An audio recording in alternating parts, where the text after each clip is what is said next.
Hi, welcome back to the channel. If you're new, please consider subscribing. Welcome to the Dark Gang. Today I will be talking about I Care a Lot. Let's go.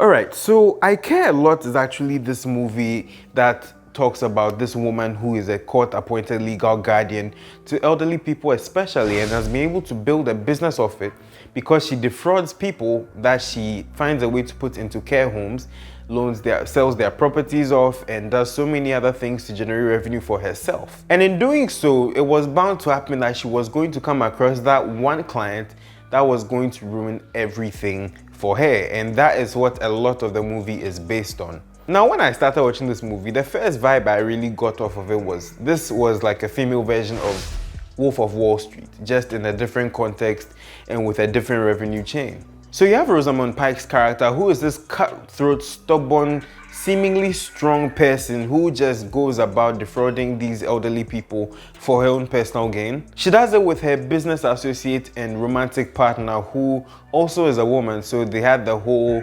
inclusivity vibe going on in there as well. And then you have Peter Dinklage's character, who had a personal investment. I will get to that in the spoiler section of this review. But you had Peter Dinklage's character, who was very much invested because someone very valuable was actually defrauded by the schemes of Rosamund Pike's character, that is Marla Grayson. Now, in terms of the storyline, it was okay. It wasn't so bad. I did think there were some things they could have probably improved on. Certain things ruined the credibility of some characters, and I will get to that in the spoiler section. But there were certain things that just happened that almost didn't make sense to me in the process of discrediting a character's ability or threat level. This movie did have a penchant for pulling surprises when it needed to.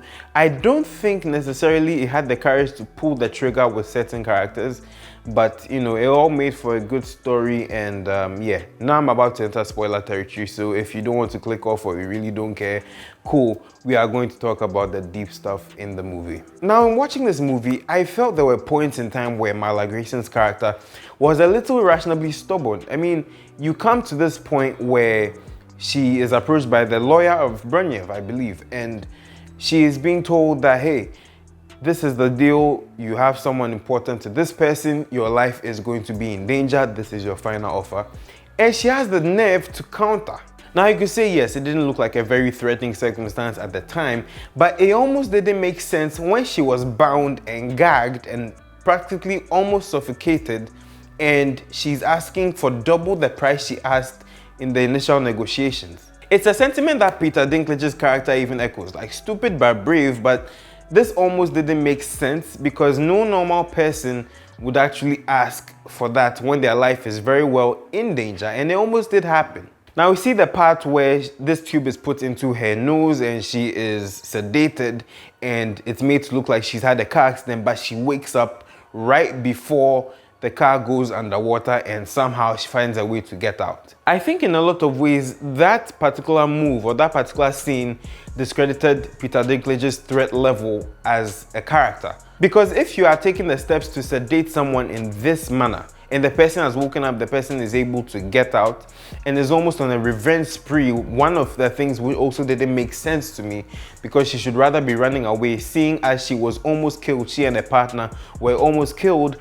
I didn't really understand the logic of her waking up, and you know, it really didn't make sense to me. Now, yeah, if she had really died, that would have been the end, but now there would have been that whole complication of, okay, how do you get this person out that's so important to this character? Now, Peter Dinklage in this movie kind of reminded me almost of Underdog, where he played this psychopathic scientist who was trying to understand the powers he had been able to create for a particular dog. I honestly think that character had more of a threat than this one, and Underdog was probably one of the goofiest movies that you would ever watch, actually. And one of the other things this movie did that I really didn't like was how it almost made you want to root for Marla at points, especially halfway through the movie where she had just gotten out of the car under the water and she was now going to her apartment to see her partner and all that stuff. It almost made you want to root for her because the people close to her were going to die, but these are also people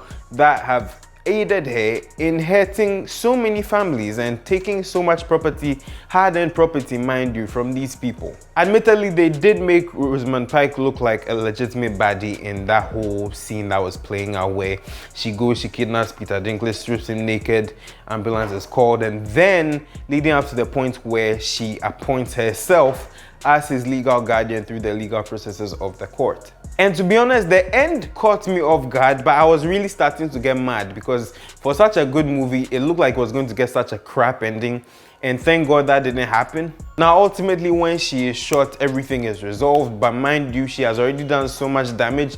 And so there are a lot of complications off screen that we will not get to see. But for the purposes of the movie, I think it served it well. Now, there is a double meaning for the I care a lot, actually. Now, even though the movie is called I Care a Lot, here's the thing. Marla just doesn't care. If you've watched it, you understand that. The context of the title is not really about her actually giving a crap about what these people, you know, their well-being and all that stuff. It really centers on the fact that she's running a care business where she's in coordination with so many of these care business chains, these care homes, and that's her job, you know, to be a guardian, to gain their profits through selling their properties and getting all the money into their accounts. That is really the context of the story. That's the context of the title that it was given. So it's not exactly like, I care a lot about you, you know, I'll take care of... No. She doesn't give a crap. Alright, so I Care a Lot. Have you seen it? What do you think about it? Let me know down in the comment section below. I will see you guys in the next one. Please make sure to consider subscribing, or do subscribe. I really would appreciate that. I am actually trying to hit 1,000 subscribers by April 12th, which will be my birthday. That would be one of the best birthday gifts I could ever ask for. But anyway, I will see you on the next one. Till then, take care, be safe, wear a mask. COVID is a real thing. Dark man, I'm out.